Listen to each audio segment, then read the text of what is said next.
क्या सिर्फ इस्तीफे से बदलेगी शिक्षा? असली लड़ाई अभी बाकी है। नमस्कार दोस्तों, हमारे पूर्व शिक्षा मंत्री धर्मेंद्र प्रधान ने इस्तीफा दे दिया है और अब देश के अलग अलग हिस्सों से गृह मंत्री अमित शाह के इस्तीफे की भी मांग उठ रही है। तो एक सवाल हम सबको खुद से पूछना चाहिए, क्या यही हमारी मंजिल थी? क्या कुछ बड़े नेताओं के इस्तीफे हो जाने से आपकी शिक्षा बेहतर हो जाएगी? सरकारी स्कूलों में टीचर्स की कमी पूरी हो जाएगी? सरकारी कॉलेजों की फीस कम हो जाएगी? क्या हर गरीब बच्चे को अच्छी शिक्षा मिल जाएगी? क्या युवाओं का आंदोलन, शिक्षा सुधार की लड़ाई और देश भर की आवाज सिर्फ कुछ मंत्रियों के इस्तीफे तक सीमित थी? मेरा जवाब है नहीं। अगर इस्तीफा हुआ है तो ये एक शुरुआत हो सकती है। लोकतंत्र में जवाबदेही जरूरी है, लेकिन इसे अंतिम जीत मान लेना एक बड़ी भूल होगी। असली सवाल यह है कि क्या हमारी शिक्षा व्यवस्था बदलेगी? अगर नहीं, तो केवल चेहरे बदलने से कुछ नहीं बदलेगा।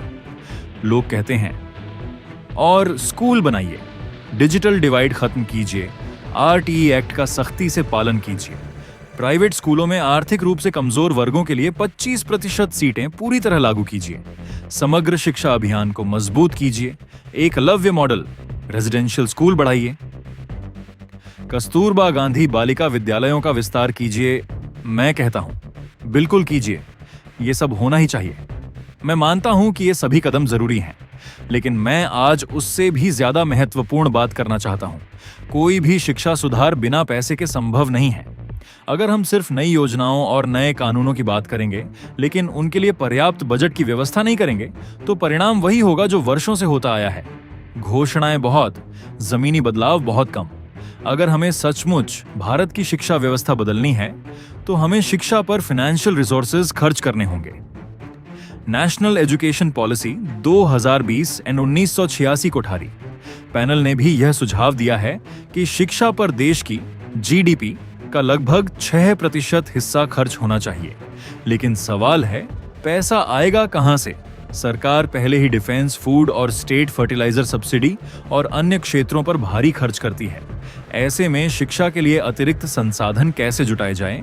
एक विकल्प यह हो सकता है कि भारत में इनहेरिटेंस टैक्स जैसे कर पर विचार किया जाए। समय आ चुका है कि अब इस पर राष्ट्रीय बहस होनी चाहिए।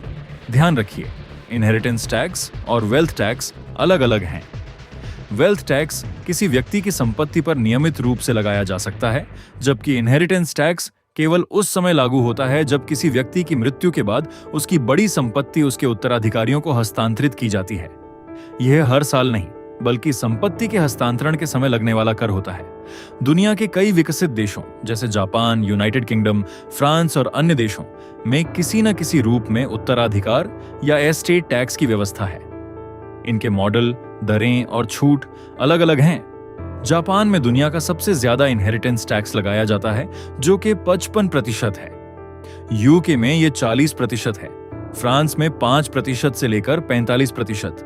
भारत में भी समय समय पर कुछ अर्थशास्त्रियों ने इस विषय पर बहस की है।